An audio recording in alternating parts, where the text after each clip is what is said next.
Reviving Tehom is the debut full-length album from Athens, Greece-based death metal band Eleventh Ray.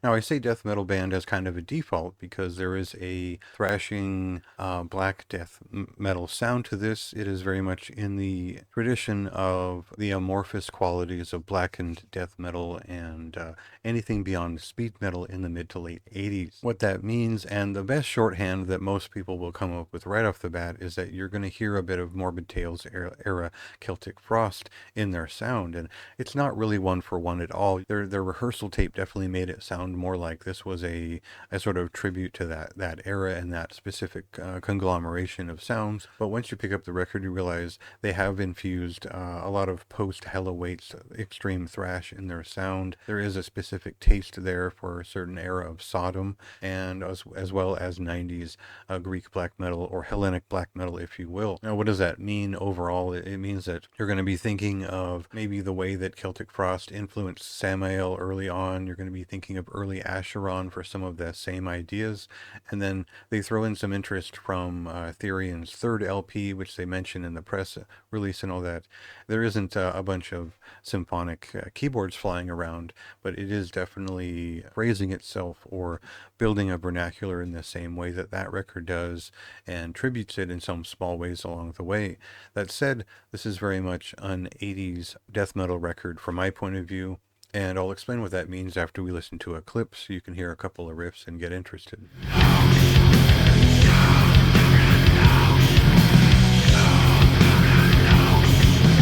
There's an hymn within a hymn with the fire of Satanas. Now, if you're familiar with straight edge hardcore and late 80s hardcore, and you step into like the opener here of Night Side of Damascus, you start to feel like some of this seems like it's built from 80s hardcore. There's definitely a feeling of that anthemic declarative state, the way that they put together a lot of these pieces, but it's surrounded by a kind of sort of an obsessed by cruelty-esque sound. And so it's not really an intentional reference, I don't think. You'll get that feeling from this record out up front, but just as quickly you're going to land in a place that is closer to, I guess, earlier Celtic Frost, as well as songs that take us to more of a psychedelic rock inspired step into their spiritual side. So the big thing about this record is that they're aiming to bring their serious spirituality beyond the cartoonish Satanism of the 80s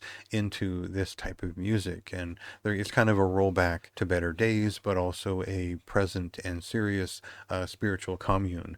And so it makes for an interesting record because it switches between a lot of these modes in a way that you won't really hear outside of the avant-garde of the late 80s. And the way the album plays, you see, I'll reference everything from Sepultura and Amorphous to punk bands and even some early 90s Greek black metal in here as well, especially in terms of sound design and a couple of specific tracks that seem to harken back to that sound. And so my shorthand for that is something along the lines of Samael. There are probably better examples you could come up with in terms of a little bit of necromantia or something like that in their more formative stage. Still, this is just as much a death thrash record as it is a 80s death metal record, as it is a black death metal record.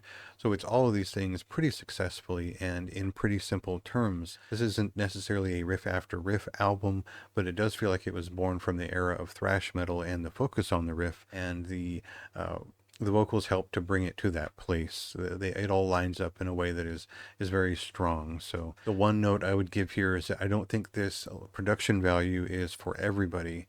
It is for me because it sounds like the old school stuff that I listen to on a regular basis, but you might step into this feeling like it sounds muffled or blurry in a sense that most of the history that you might listen to today is remastered to hell. So for me, this sounds like a real render of a death metal band performing. A solid record overall. I think it's got plenty of riffs. It doesn't quite nail it out of the park, but it was still a record I just kept coming back to over and over because it's got that connection between the past, but maybe a better version of it that suits the taste of the performers today. And so for me, very high recommendation.